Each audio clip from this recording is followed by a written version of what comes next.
Hey, welcome back to the Revenue Rainmakers show, where we unpack the very best agent strategies for scaling their sales in 2025. Today, I've got Jamie McMartin from the JMG Group in Houston, Texas. Check out these numbers. The team will do about 310 transactions, called $178 million in volume in 2024.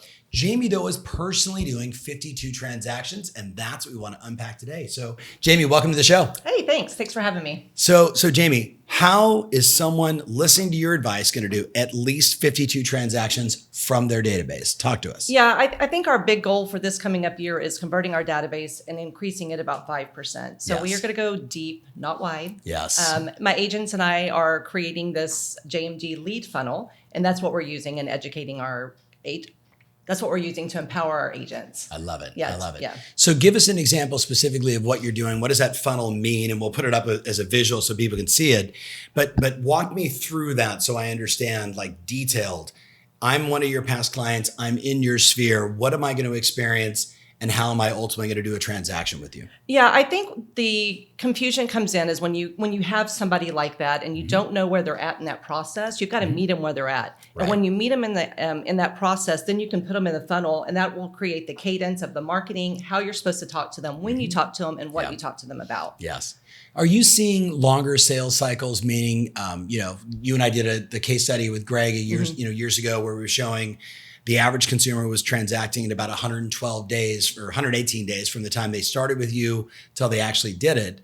Many people are talking about now 180, 200 days, and primarily just because of cost of money. Right. So give us some detail of what is it you're doing once you get them inside the funnel to move them down and ultimately have them have a successful transaction. Yeah, we've got a lot of automation and smart lists set up for myself and our agents. So that way we're never missing them. We always know when to contact them, and we always know what we're talking to them about. Yes. So as I move down that funnel, we've got marketing and automation set up for that. Good. So give me an example. I'm 120 days out from putting my home on the market. What am I going to experience? You're going to experience emails from us daily. Maybe not daily if you're that far out, but you'll get them for sure weekly. And then we have some tasks set up where we're calling you maybe every 2 to 3 weeks to touch base. We also have some automation in there to where we know what we're going to ask you every single time. So we don't have to think about it. Right. So is the goal, and by the way, is this inside a specific CRM or does it make a difference? I don't think it makes a difference. We use Follow Up Boss, so we've got it all set up through there. Yeah. Good. So if I'm 120 days out and you're emailing me, once a week and calling me every 2 to 3 weeks, what's the language look like when you call me? Like, what are you saying to me? Well, it really depends on who you are and where you're at, right? So we have little taglines or little prompts in there and scripts where we're talking about maybe how your kids are doing, or do you need any vendors, or how can we help you get your house ready? Yeah. And it really just kind of depends on that time frame and who and where the lead came from also. So what I love about this is it's like personalization is like the most important thing in marketing, right? It's like we go on Netflix, and if our kids get our account, suddenly we're like, what are these movies? Right. This is not what I'm interested in. So let's just say it's Kathy and I, and we decided to list our house. We want to move in 120 days, and we're relocating to New York. Right. So give me some context. Like, let's role play. So we've probably gotten a plan together where you and I are talking with Kathy. Your plan is to move to New York. Maybe we help you with finding an agent in New York. Sure. We also talk about how to get the house ready, all the steps that it's going to take, and all the planning that's in place with that. Love it. So go back to the funnel. Right. Why don't you walk us through each step of the funnel just so we have context? Right. So we've got an upside down triangle just to kind of put a visual on there. And what we're asking agents to do is find out how many people they have in their database, how they market to them, and then what the cadence is like. So we've got different parts of the funnel. One of them is an SOI past client, which is your nurturing people. Yep. That's going to be an 18-month out. Then we have inquiries, which are nurtures from 6 to 18 months. Then we have qualified leads, which were appointment setting and coming soon. That time frame is a 3 to 6 month. Then we have active hot, which is our 0 to 3, and then our current clients, which are people that are transacting right now. Got it. Got it. So the goal is just to help agents, because it's really hard, I think, sometimes for agents to visualize their pipeline, and we want it to be very balanced, right? We don't want that that little roller coaster that everybody tends to be on. We've all been on it, right? So by putting people in this pipeline and being able to do this funnel, people are able to know exactly where everybody is. So let's play the game. You're a solo agent. You're listening to this show and you're like, I'm already overwhelmed. This woman is very smart, very detail oriented. Walk me through the funnel one more time and give me an insight on each one of those sort of steps of where that lead would be. Yeah. So like if a lead comes in, right, we're talking. We are finding out where they are in this process. And that depends where we put them in the funnel. So if it's somebody that says, hey, you know what, I've got 18 months, we're moving to New York, we're just in that planning phase, the fun phase, they're going to go at the top of the funnel. They're going to get a different cadence than the next person. If the person comes in and says, hey, listen, I need to be out of my place in 6 months, they'll probably go in that middle portion of the funnel. The cadence is different. The follow-up is different. Right. Versus if it's somebody that says, I need a place tomorrow. It's like, we're going here. They're at the bottom of the funnel and they're getting talked to every day. I love it. I think it's easy if a person visualizes that. So I know whether it's, Follow Up Boss or Chime or Boomtown or any one of the CRMs, everybody has sort of preset short-term lead, long-term lead, short-term seller, short-term buyer. Right. Did you find that you made any specific adjustments that you would recommend to the person listening? Because everybody's got sort of pre-baked plans. Right. So what were some of the little nuances that you made that you were like, wow, that really moved the needle, got us more appointments, got us more business? I think when we set up the smart list for myself, for agents, I think that was a really big change because we all know you open up that database, you look at it, you've got 1,000 leads in there and you're like, who in the heck am I calling? Right. But when you have this funnel, you have people in the lead sources where they're supposed to be and where they're at, and you set up the smart list, you open up your computer, hit your smart list, and you've got 20 people. Right. Right. And you know who to call. The next day you open up, you may have 30. And you know the steps. Right, exactly. Right? It's all written out. So if I come into the funnel at 18 months to 2 years and I'm thinking about selling and I'm in that fantasy stage, right. Does it take me from that funnel all the way down to the bottom? Or do I go from here into the next phase? Does it switch or does essentially A to Z no matter where I start? It really doesn't matter where you start, you're going to get put into the funnel. Yeah. So if you and I talk and you're like, hey, you know what, actually, we're going to do this in 12 months, you will get moved down to that next part of the funnel. So what was the origin behind this? Well, like why did this suddenly become a thing when so many other teams are trying to figure out how to do more online leads, satisfied with, 7% or 10% conversion? Yeah. What was the origin story? Well, I think you and I know each other pretty well, but we have all these ideas, right? And we have all these theories. And then when we sit back and we talk about it, it's like, but how are we actually going to do that? And that's how my brain works. It's like, how are we going to put this into play? Because we can put it on the whiteboard, right? And get that, and have it up there and try to go there. But when you are talking to agents and team leaders, it's like, how are we going to make that happen? Right. And we needed a plan. I love it. So just something actionable. Yeah. All right. So if somebody wants to reach out to you, they've got your Instagram right here, and we're gonna show the funnel so everybody gets a visual of that. If they wanted to reach out and ask a question, can they do that? Absolutely, always. Wonderful. Yeah. So very quickly, what's your expectation? Going deeper, not wider, using this funnel to really customize, personalize every person that comes into the funnel. What's your expectation for sales next year? What's the lift you would want from this? What I'm hoping and what we're doing right now is educating our agents to know what their conversion is in their database. So we are wanting every agent to increase what they're doing now by 5%. I love it. I love it. All right. Well, we can't wait to hear more about it. Thank you so much for being on the show. And the question for you is, what are you going to do differently in 2025? Because it's going to be a better year, and more of the same is only going to get you more of the same. Can't wait to read it in the comments. We'll see you soon. Creating a detailed business plan is like building a launch pad. No matter where you are in your business, we have a plan for you. It's time to lock in your trajectory for a successful 2025. Your business plan is waiting for you at tomferry.com. Hey, welcome back to the Real Estate Rainmakers show, where we're unlocking the secrets of the very best of how she's going to sell 30 homes next year with a little more ease and also coach a bunch of great agents. Alicia Soekawa coming in from Richmond, Virginia. So welcome to the show. Thank you. So what's the 1-2 things you're going to focus on in 2025 to get the same 30 plus transactions with a little more ease and a higher sales price? I think less is better and quality. So less is more in quality. And first of all, I had to figure out where am I at, right? Everybody, I would say, figure where you are right now in this moment. No, don't compare it to 10 years ago, a year ago, 2 years ago.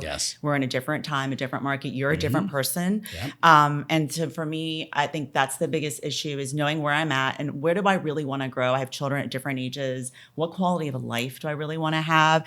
And what do I find enjoyable? I want to fall in love with my clients again. So I think that a lot of people talk here over and over again from coaching clients, I'm tired, I'm burned out, because we were literally running this hamster wheel for the last 2 years, and then it went to a halt, and then everyone freaked out.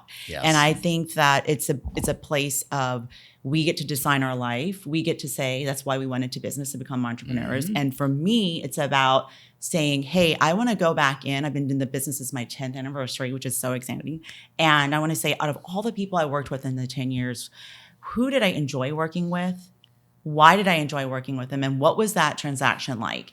And I want to go back to them and say, hey, I loved working with you, selling 1, 2, 3, 4 houses, and you referred me your family members. Who else do you know? Who do you know that I need to know? Because I live by working by referral.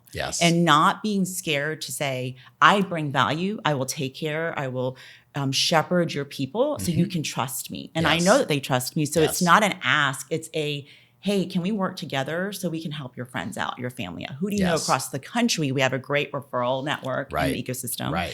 And just having those conversations daily, like it's the boring stuff we talked about over and over. And that will increase the number of clients naturally without me paying tons of money. No offense to the, and I have all the systems that are supposed to make the hand raisers, to do the things behind the scenes, like the whole AI situation, like the fellows and the Rail Scouts and Vollet Boss and, Lofty, all these tools that we have that we just sit there and we don't use them. So can we touch them every single day and get into practice with it to grow that, increase my value of transactions? So how many of you are leaving money on the table because you're scared to say, hey, remember that buyer agency you signed? It said 3%?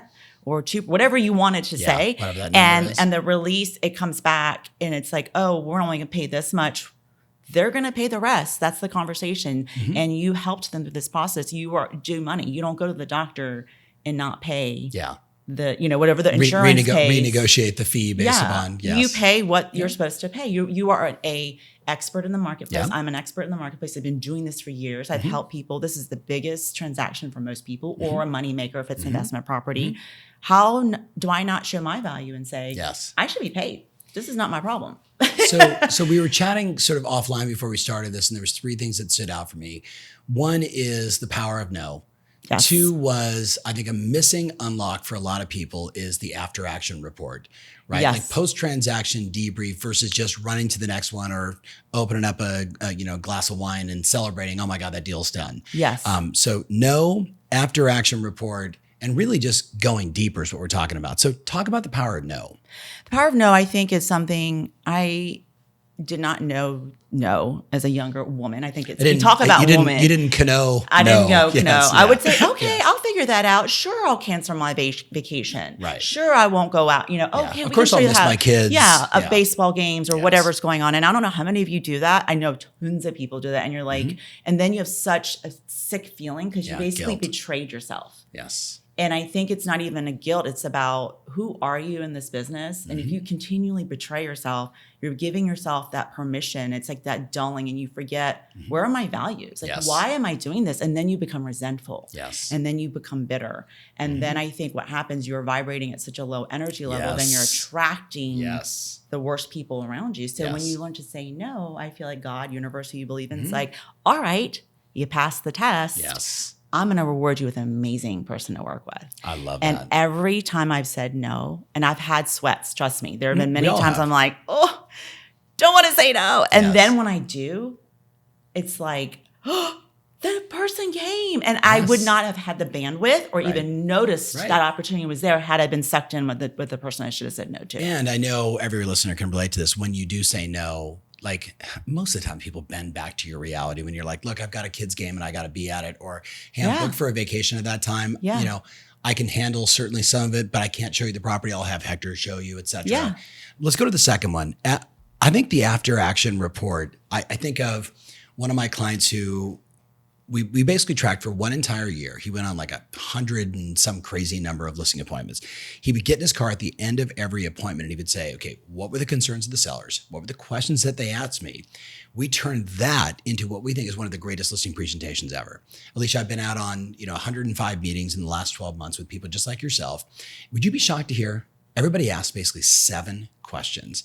So I'd like to review, and he would just go right into the 7 questions. Yeah. And people would be like, yeah, that's exactly what's on my mind. And it wasn't, let me show you all the stuff. So he had great insight.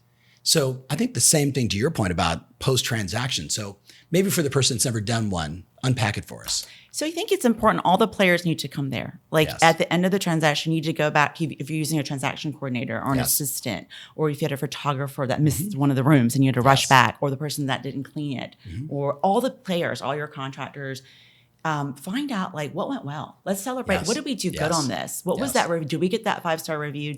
Were they excited? Did we ask for the referral the whole way through? Did we ask for more business? Did we get to know more people through them? Like that's the opportunity. You're talking to them every day. Who did they connect us with during that process? And also clarify like, what was the end game? What was the result of this? Was it just to get them in and out? Or are they moving out of the state? And are they going to introduce us to all their people in the state? Are we going to invite them to our client parties? Like knowing about them, like again, falling in love. Like when you are in love with something, you know everything about them. Like you're obsessed with them. Just like your when intent is really high on the details. Yes. So you're like, what did I leave behind on the table that were just like, it's like with sports people. They watch their plays all the time. Why are we not watching our plays? Yes. Yeah. And like looking to see, like asking, like giving some, coming back and visiting them and say, hey, just let me know, how did you think my assistant did this deal? Yeah. Like, did you feel you were communicated with? Did you feel like, the lender, did you feel the lender communicated with you? And I want to grow from this. It's not to get anybody in trouble. That's why you have to preface this. Right. So I think that's the biggest piece, is giving your team permission to have failures, to mess it up and not like come in psycho, which I've done. Because I'm high D, so I've done that. And I'm like, oh no, don't do that. Because people don't want to share. Then they like try to hide their mess. Like when you have punished children, like, what did we learn from this mistake? Not being shameful about it more than anything. So it's a post-transaction debrief with everybody involved. Yes, everybody. And then, what worked, what didn't, where can we improve? What policies are we going to employ next time? We all make do we mistakes, know how many days in advance now? If we know this is an issue, let's not wait to the last minute to say, hey, let's do the walkthrough. How about we check and make sure that the ceiling hasn't fallen through yet? Like things simple things that because we just assume, that assuming is the worst part in our business. So there's a lot of implicit communication, but no one's clarifying and verifying and having that clarity of what's really going on and saying, hey, could we have made this better? If anything, even if it was 100 plus, 100%, it's like, what went so great that we can duplicate Let's replicate that Let's experience. do that again and again and again and again. So the third thing you mentioned was, we all go through this sort of roller coaster. Every business does. You're not where you want to be, so you market like crazy. Then you get a bunch of clients, and now you're in client service. And what's the first thing that drops as soon as you get into client service mode? Prospecting, marketing, all that follow up, everything goes away, and then you have that loop down, and you're rich, poor, start the whole thing over again. What is your personal commitment to remove the ups and downs in 2025? I call that cranking. It's because you're cranking and you're tired and you need a break. So I think the leverage, so when not delegating, but leverage. So you still check in and say, making sure that when this is going on, why am I paying so much attention to this deal that I need my team to be paying attention to so I can continue to move forward on like the highest, best use of time? Where am I missing the opportunities to connect daily? Right.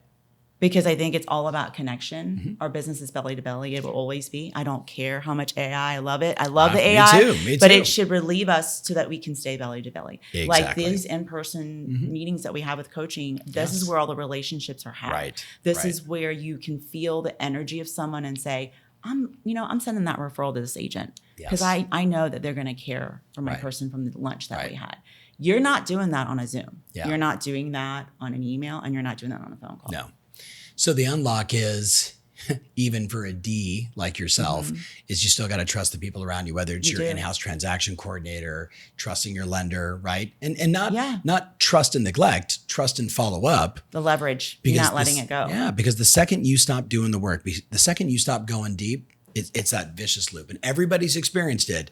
And I would just say, as we wrap this up, because this was awesome, for the person listening, you need to think about 2025 differently, right? She started with like, where are you today? I actually love that question. Like, where am I today? Not where was I in 2021? And we call it champagne and cocaine years. Like, crazy, right? Well, now we're back to a normal real estate market, and a normal real estate market requires the discipline of saying no. And I love the action after action report. Yeah.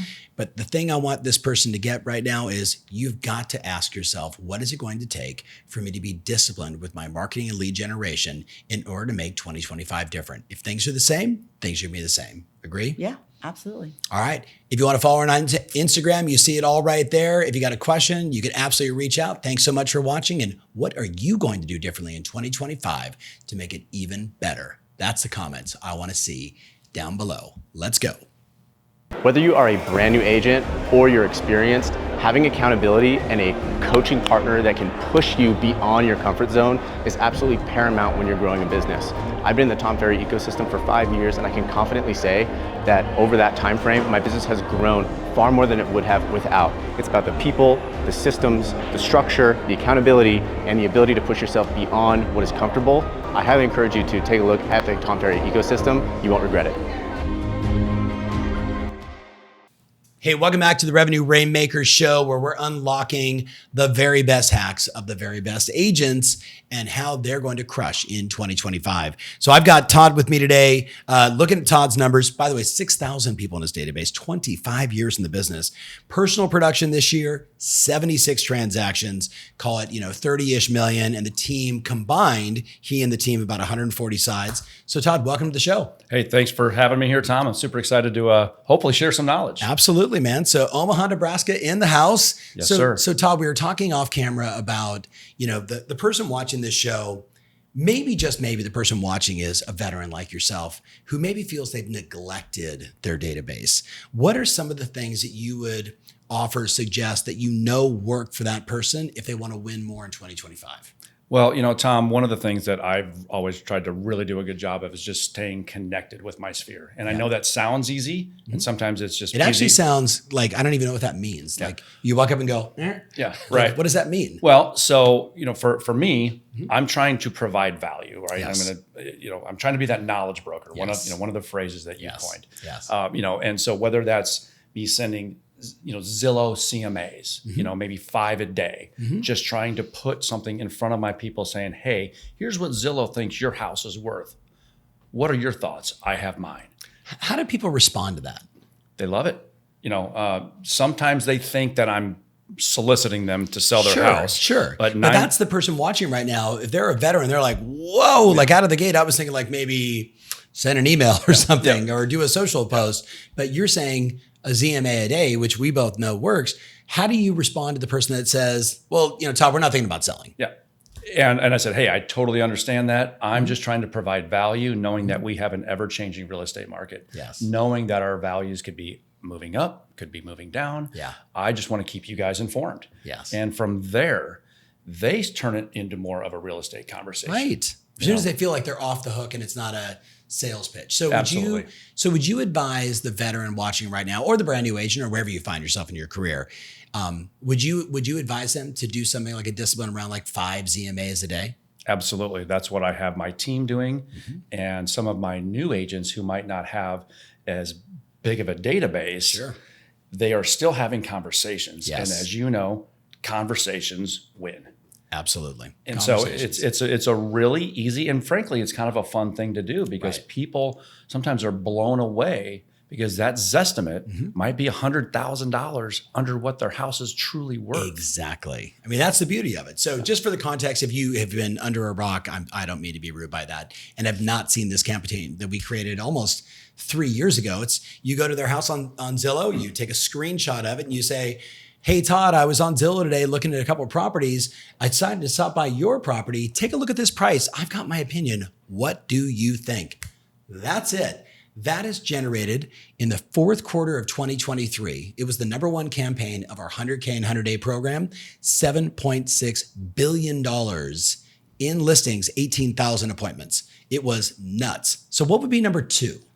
So number 2 for me is client events. Yes. And so. But Todd, what if they don't show up? What if no one shows up? I'm afraid. I haven't communicated with my database in a while, and you're saying throw an event? Yep. So one of the things that I've been doing for about 17 years now is a pie pickup for over Thanksgiving. They come to my office. I used to do it where I would drive around and drop them off. Waste of time. Yeah, and it would take 3 days. It looks nice. Yeah. But it's a waste of time. So what I do now efficient. is I have them come to my office. Yeah. We'll have hot chocolate. We'll have music playing.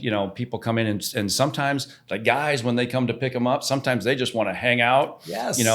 So I might have some spiked hot chocolate for a couple of the guys that want to hang out and not bond. Yeah, right. Yes, and so what that is it's me just continuing to get some FaceTime, buying them a $6 pie from Costco, right? And they love it, right? And it's easy and it's fun, and my clients look forward to it. Yes. I think the key for the person listening is if you have neglected your database or feel like you've just maybe haven't done enough, this is like an easy start. I think those two things together, especially, whenever you're listening to this, make it thematic for if it's Valentine's, who cares? Like do something. Yes. You got a third one for us? What else is working? The third one I would say is my social media. Yeah. And you have always said, hey, top of mind awareness, you right? have to stay top right? Mind. And I push that on my own team. Yeah. And my posts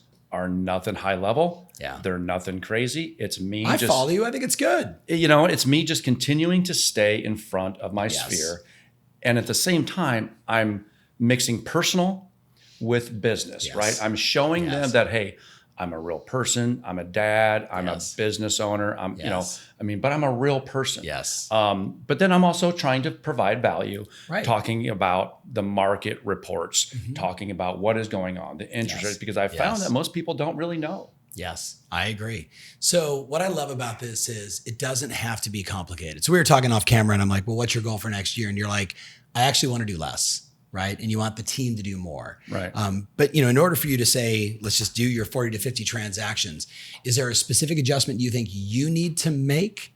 And again, for context, he's moving his business down to try and support more of his team. Right. So what's the adjustment you need to make in order to, I don't know, maybe say no to a few people or maybe elegantly hand them over to somebody else? Well, and I have been doing more of that, with some of the agents on the team. Yes. And it's always a soft handoff because I think a lot of people that might be listening is, oh man, I cannot give a referral away to someone else. Yes. Well, and I make sure that they understand that, hey, I'm going to give it to an expert on the team and I'm going to be involved with that transaction from A to Z. Yeah. Are you comfortable with that? Right. And they always say yes. So I'm helping the client and I'm helping the team. Right. I think the sort of the metaphor of whether it's quarterbacking the transaction, like I'm involved, but I'm going to hand the ball to the very best person at showing houses. Absolutely. Doing the inspection reports, and then what I'm going to be doing is helping you negotiate or whatever it may be. I love that. Yes. So, all right, Todd, if a veteran wants to reach out to you, we're going to put your Instagram here so they'll know how to follow you and connect with you. If they've got questions, can they reach out and ask? Absolutely. The ecosystem has given me so much amazing knowledge, and I would love to give back. I love it, man. Well, thank you so much for being on the show. And the question for you is whether you're a brand new agent, you're 5 years into your career, you're 25 years into your career, what is the action you're going to take to go deeper, not wider, with your database to make sure you're winning and they're winning in 2025? Can't wait to see it in the comments below. Thanks so much for watching. All of the best players have the best coaches.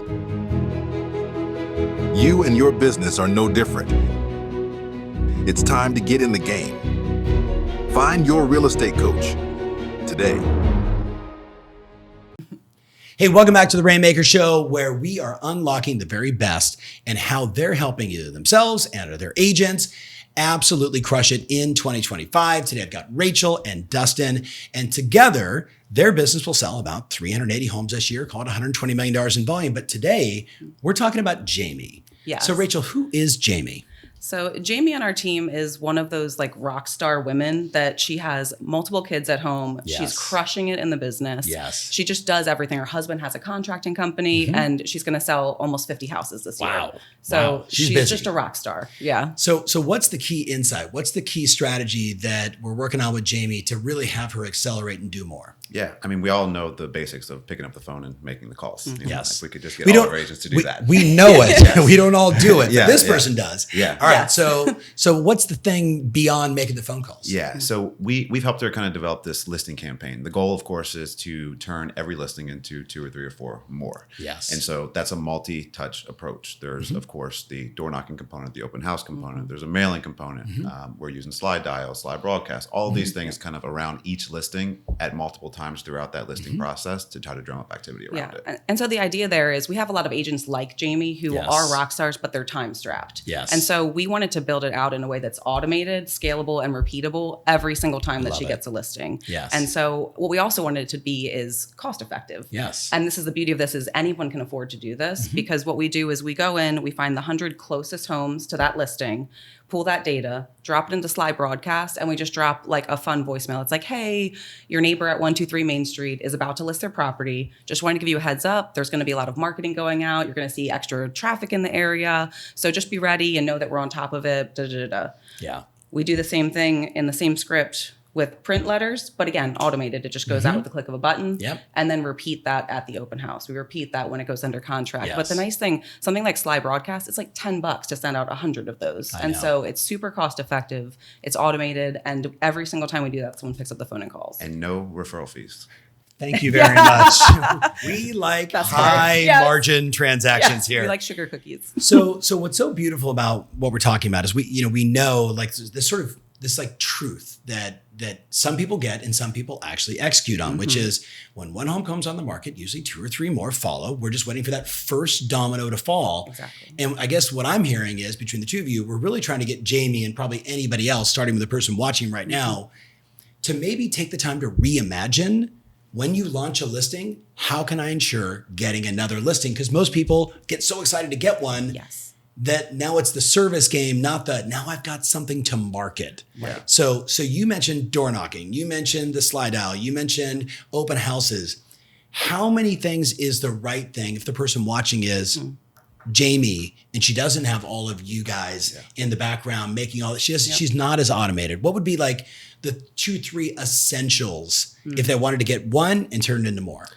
I think one of the things that we learned from you many years ago is really that mega open house piece. I mean, any agent can do that on a very low budget and on their own time. Yes. And if they really put in the effort up front to get the neighbors to come out, to do that VIP preview, to door knock, to phone call, to do all the things that we all know how to do in open houses, that alone will generate a significant amount of activity. We've had 50, 60, 70 people come to our open houses in a slow market. Yes. And I think the key is really to develop an SOP, though, that is scalable and repeatable because it's easy to throw one killer open house one time and then you get busy and you forget 5 of the steps the next time that you do it. Yes.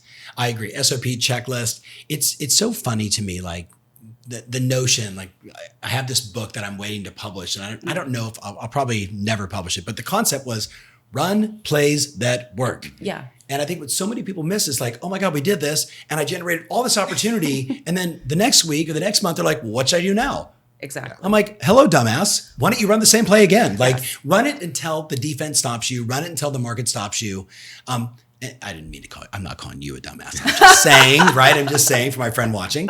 But what advice do you, like, how do you get Jamie to stay in the lane and keep doing it over and over and over again? To me, that goes back down to making it a scalable, repeatable, easy to implement system. And so like you said, 2 or 3 things. Even if she only does those 2 or 3 things, we set it up in the CRM that it's a checklist that gets triggered when a new listing comes in, and it's automated every single time because we are busy, we're running in different directions. We don't have time to be like consciously coming up with a plan every single time this happens. And so for just making it as scalable and repeatable as possible by automating as many of the steps as possible. And it's the decision fatigue that I think we all talk about, you know, like wearing the same clothes every day. So that's one less decision. Just easier. Make, you know, and if it's just a step process that you follow every single time, you don't have to think about it. You just run the play. Yeah. Is there anything more than that? Do you think that someone like Jamie, you know, maybe the person listening right now, I don't know, like sometimes I think that everybody's motivated. The question is to do what? right? Some people are motivated to help someone. Some people are motivated to sell this house and get a commission check. Some people are motivated by none of that. It's just to take care of their family. Yeah. But do you find, because you guys have, hired a lot of salespeople and you guys have been in the business for, are you guys at 8 years now? We're almost 10. Almost 10. Yeah. We were talking about the other night at my apartment, right, not too long ago, about like how short and how fast you guys have grown.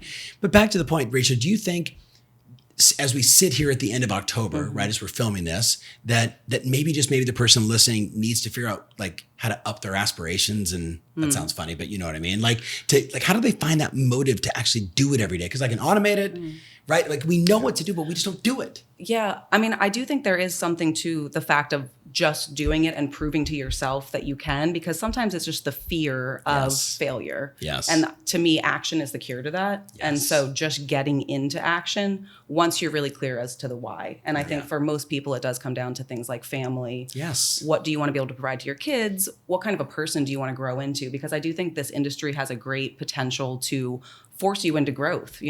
Both of us have had so many tremendous opportunities through the ecosystem and being inspired by our peers. Yes. And so ultimately, I think getting into action towards a clear goal of why is what gets people up in the morning. I agree. And everyone has a different why, like you said, completely. Yes. Rachel and I's why is very different. She's not at all money motivated, but she's inspired to do really good things for other people, and money enables that, like you always talk about. And so I just think understanding that and then remembering that on a daily basis in your gratitude. Has there been a book that the two of you have read that was able to help you sort of spark like, this is what it is for me? Like, I'm not money motivated either, but I am massively motivated by helping people. Like that, like I get so jazzed. Like we're like, I don't know how long ago it was, but like, and you guys, like we went from here to here. Like, I'm like, yes, like that, like that makes every bad day worthwhile and every miserable flight or whatever I go through. Yeah. Have you read a book that helped you kind of hone that? I think one for me is Man's Search for Meaning by Viktor Frankl. Yes. It's a killer, and it's so short. It's something I think I should read every year. I agree. But it's just that mindset of like, what meaning do I want to ascribe to this challenge that I'm facing right now? Yes. And what, like when my future me is looking back, how do I want to have been in this situation? Yeah. So that's a good I am one. so glad you mentioned that book. Yeah. That's an extraordinary piece of work. You got one for us? Yeah. I think for me, it's because I'm a little bit different personality than Rachel. I'd love getting to the nuts and bolts of business specifically and studying the greats, the ones that have done this before us and have given us their playbooks. They always talk about standing on the shoulders of giants. Yes. And it's right there for us to read. Just read these biographies and understand, what did Steve Jobs do? What did Bezos do as they were building their companies and just rip off and duplicate. That's it. This man probably listens to 3 podcasts a day in that category. How fast do you listen to it? I'm up to 2.1 usually.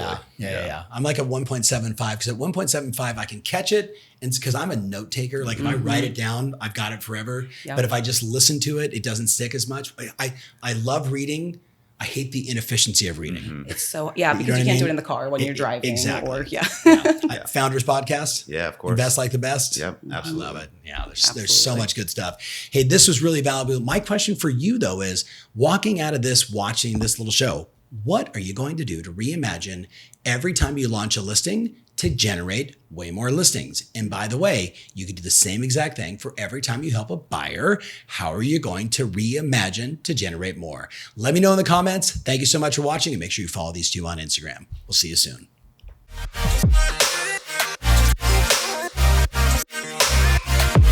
It's really cool to be in the top 10 agents in my county repeatedly month after month, because I was able to take what I learned in coaching, apply it, be coachable, listen, and just really implement at a high level.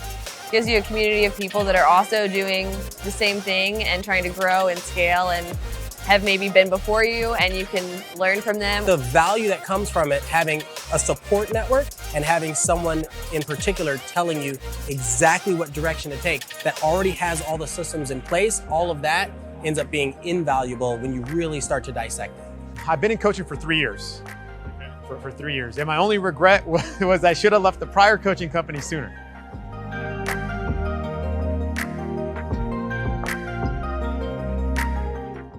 Hey, welcome back to the Revenue Rainmakers show, where we unlock the secrets of the very best and what they're doing to scale their business in 2025. I've got Derek Caldwell in the house. Thank you, Tom. His lovely mom, Diana, over there.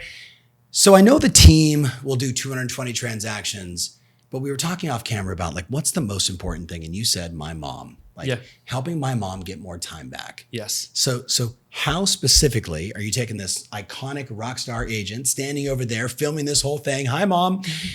How do we help her get more time and do more business and continue to grow the team and serve more clients? So what's your big insight? Yeah. So we've been focusing with our coach, Andy, all about this mantra of freedom. Yes. Freedom in our business. And it's taking form of, are we being business owners of our team and running our team as a business, as an owner, or are we being just another agent on our team? Like, are we an employee of our business? Are you renting your business or do you own the business? So that whole mindset of freedom that we've adopted over the past couple months and what is pushing us hard into 2025 is changing our team dynamic and how the agents interact and see themselves. And ultimately, it's allowing us to be more productive, but we're scaling back productivity from leadership. Yes. Yeah. So Mom selling less houses, but doing quality work and the team doing more. But again, like the consistent theme among a lot of you is focus. So we're talking off camera about how do we take one listing and turn it into multiple? Yeah. So walk us through maybe the action steps, the marketing, the tactics that you're doing. Because I know the person listening may have heard this a few times, but to hear it a different time over and over again eventually becomes your idea. Yes. So what's the insight around how do I take one listing and turn it into more? Yeah. So we've been implementing the flywheel effect that we learned at Summit through Meredith Fogel. And I think what we have to do is start phasing into it. Like we've learned that we can't just cut all into all of it at once. Yes. So that's what we've been doing right now is phasing in different aspects of a flywheel, but we're encouraging our agents to be more active on the phone and actively pursuing listing opportunities. We've always told ourselves that we're a buyer team. Yes. And I think changing the mindset to we're not a buyer team, we're a team that focuses on listings, and the attraction to listings will naturally push the agents. So we actually did a challenge with two of our agents a couple weeks ago. And over the course of 3.5 weeks, they set 22 listing appointments together. Wow. More than what they've had done the whole entire year. Who are they going after? They're going after like, our that's CRM. You know what I mean? Yeah. Like, who are they calling? Yes. They're calling our database. As crazy it is. I mean, we have a big database. Yes. And I think it's proving that we don't have to be fed. There's money to be made in the database. And it starts with calling them so that we can list their house. And then the flywheel can take effect to nurture it and cultivate it into more. So in an earlier show, I'd asked one of our guests, so how are you going to take that one and get more? And like yourself, they're like, well, there's what we've always done, and we wanted to add more, and then try and turn it into an automated solution so the agent or myself or Mom doesn't have to think, but instead we just execute. Yeah. So what are you going to add? Let's just say currently you do an open house or maybe a mega open house, right? Obviously it's going to be distributed across the web and everyone's going to see it. Are you asking them to knock on doors to talk to 100 people around the property? Are you making any phone calls? Are you sending any direct mail? Like, what's the ad that you'll do in 2025 to get a lift? So direct mail will be a big piece. We're actually leveraging Fellow to target neighborhoods, and we're using Mojo to do neighborhood searches to try to target different neighbors around the house and leveraging Fellow's postcard tool to get our message out there. Good. And we're just holding the agents to be more accountable on door knocking and calling, and in bringing on new systems, we're monitoring it to see what's working and what's not. We're cutting what's not working, and we're just leveraging more. We're leveraging listing leads to have the verbiage and conversation.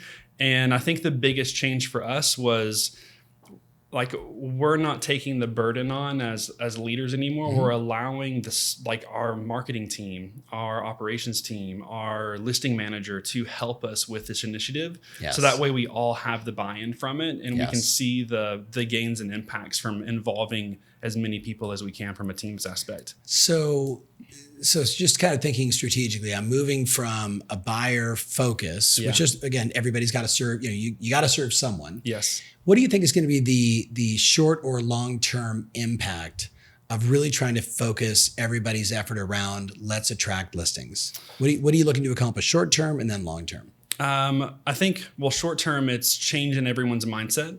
Because as we bring on new agents, we're training them on the buyer first, because it's a whole different ballgame between working with buyers and sellers. Different set of skills. It is a different set of skills. So we're building the skills up with training and shadowing. But in the short term, we are trying to figure out our failure rate, as crazy as that sounds, because since we've been a huge buyer team, our listing appointments have always been our sphere and our clients. And so we're learning at a short term where we have the biggest chance to improve. And then we're building our trainings around that. So I keep telling the agents that you're not going on enough listing appointments because you're not losing, and we can't fix what's not working. So that's been a big change for us just in the past probably 2 months, is figuring out where we're slipping, and then we're focusing on that in the listing appointments to improve. How big is the database? We have 12,000 people in our database. Have you guys done the free reevaluate? Let's rank I the emailed database? them this week. So good. Yes. So last night at the reception, I probably ran into 5 or 6 people that said, oh my God, I scored a D-. I scored an F. And one in particular, Riley, who I had on the show, Riley said, I've got 65,000 people in my database. And you keep saying, Tom, 6 to 8% of the people are going to sell. And he goes, you're right. Because he lost $37 million in gross commission income, people that were in his database that he was only hitting with one modality, which is email, and not doing direct mail, not doing texts, not making phone calls. And he's like $37 million in actual GCI, not volume, gross commission income to other agents. And these people have been opening up my emails forever. So what's going to be the difference, right, for you? It's obviously holding people accountable. It's teaching, it's training. But if you were talking to an individual agent right now that was listening, and they're just so happy to have a client. You have me, buy side, sell side, it doesn't make a difference. How do you get that person to make the shift? And what are the skills you think they need to become a better listing agent? I think that they shouldn't be afraid to put themselves in situations to have conversations. So instead of using that client as the short-term solution, leverage like what we learned about the summit, go buy the house and bring the gifts to the neighbors and introduce yourself and say, I'm so excited that one of the clients moving in the neighborhood. It creates relationships around the community. I don't think we're reinventing skills. We're just doing things that other agents aren't willing to do.